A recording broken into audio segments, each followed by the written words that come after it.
I dropped my dietetic license without hesitation when the profession no longer aligned with the truth I knew. Stephanie McWilliams, author of The Abundant Health Coach, Reclaim Your Business and Life, a 4-step process to achieve abundance, success, and alignment while living your truth. One of the key lessons I've learned during this journey is that we are often our own worst critics. We sabotage ourselves with thoughts of failure. But here's the truth. Your thoughts are not always true, but your feelings are. Use your feelings as guidance.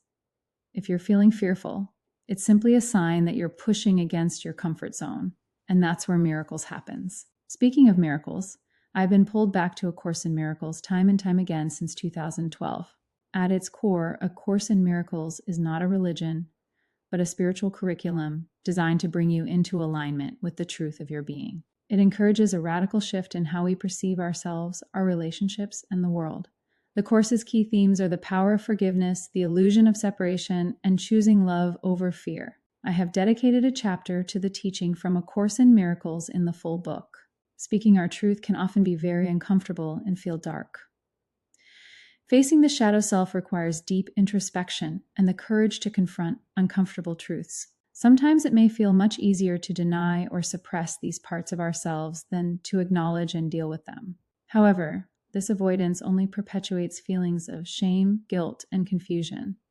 If you need help with shadow work, I have numerous professionals I can refer you to. Just send me a message and I'll connect you. Have you heard of the inner guidance system, also known as your intuition or gut feelings?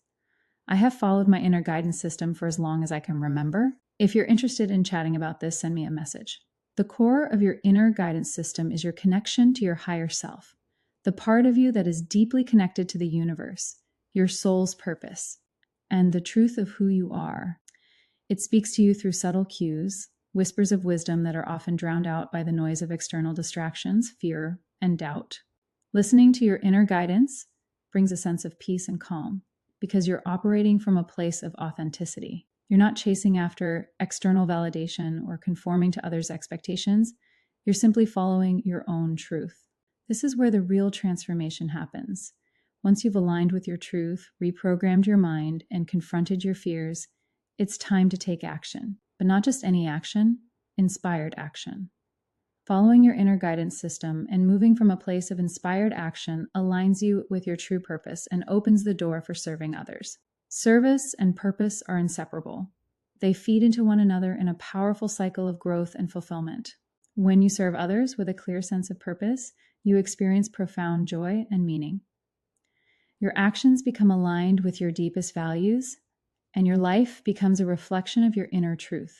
So how do you know the difference between your inner guidance system and thoughts? Feelings are true. Thoughts are not always true. Often thoughts are stories we've been told or created. Tune into your heart center and move from a place of love. If you need some simple exercises to tune into your heart frequency, join my 2190 system. I've created an app that has dozens of audios and videos that help you tune into your heart frequency and tap into your inner guidance system. The path of spirituality is one of self-exploration and growth. It challenges you to peel back the layers of your ego, face your inner truths, and evolve into a more conscious and compassionate person. Through this journey of discovery, you come to understand your unique purpose and how you can contribute to the world around you. Less is more and nothing is everything. On a spiritual level, nothing is everything speaks to the eternal truth that everything is connected, and the universe operates on principles that transcend the physical realm. Spiritual teachings across various traditions suggest that in the state of nothingness, whether it's meditation, prayer, or contemplation, we connect to the infinite source of all creation. In the silence of the void, we are reminded of our true nature as spiritual beings. We are not defined by our possessions, titles, or achievements, but by our connection to the divine and the limitless potential within us. When we allow ourselves to rest in nothingness, we experience a deep sense of peace, purpose, and unity with the universe. Think about all the rules you've been told about business and life. Most of them were never designed for you to succeed in a way that aligns with your truth. This is the time to break free from the old narratives and start writing your own story.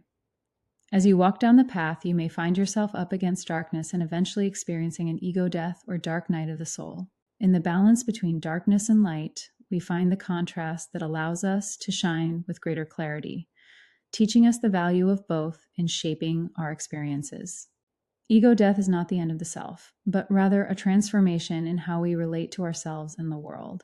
It is a shedding of the false identity that binds us to fear, attachment, and suffering, and an awakening to the truth of our interconnectedness with all life.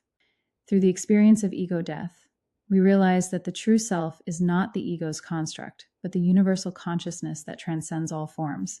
The path to ego death is not about annihilating the self, but about recognizing the illusion of separateness and stepping into the flow of life with grace, love, and compassion. As we journey through life, we can embrace the wisdom of ego death, allowing us to live with greater freedom, peace, and awareness. By letting go of the need to define ourselves through the ego, we open ourselves to the limitless potential of the present moment, where true joy and liberation reside. It's often what we let go of that catalyzes us into our next big leap. Limiting beliefs must be turned into positive affirmations to rewrite the story and create a life you love. Limiting beliefs are not truths, they are stories we tell ourselves. Challenge these beliefs and rewrite them. Ask yourself, what would I do with 100% certainty that I would succeed? Start dreaming. Visualize your life and business 1 year, 5 years, and 10 years from now. Write it down and share them with your biggest cheerleaders.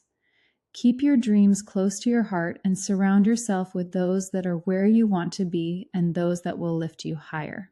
If you are interested in rubbing shoulders with other business owners who are scaling in unique ways, join our monthly online mastermind group. So many people struggle with their relationship with money. In the 4-step process I walk you through, we rewrite your money story in step 3, creating your financial action plan. As you continue to cultivate a positive relationship with money, remember that money is a reflection of your inner state. When you feel good about money, you attract more of it into your life. You are worthy of abundance, and by aligning your mindset and actions with this truth, you can create the financial life you desire. If you want to start down the 4-step process today, you can grab my online course, which includes videos, worksheets, and exercises for all 4 steps. Imperfection is perfection. Starting before you are ready is how you become ready. Action is the name of the game. The path will appear as you start to walk on it. Often we are only given the next step. Surrender to the unknown and trust in your inner guidance system. The pressure to be perfect can sometimes feel overwhelming. Society often places unrealistic expectations on us to constantly succeed, perform, and appear flawless. However, embracing imperfection is essential to our well-being. The truth is, we are all walking this earth with wounds, flaws, and insecurities, and that's okay. I encourage you to embrace support, human connection, and the advances in technology. This will allow you to stay in your zone of genius and only do what only you can do. If you are on the edge of a quantum leap, living your truth may just be the ticket to your next big leap. I experienced a major quantum leap as soon as I stepped back and hired a team. The more I removed myself from day-to-day operations, the more money flowed in. Not only did money flow in, I was living my truth and in alignment with how I best show up in this world. I was honoring my values of freedom and providing jobs and a service that was truly needed. The truth is, no one achieves greatness alone.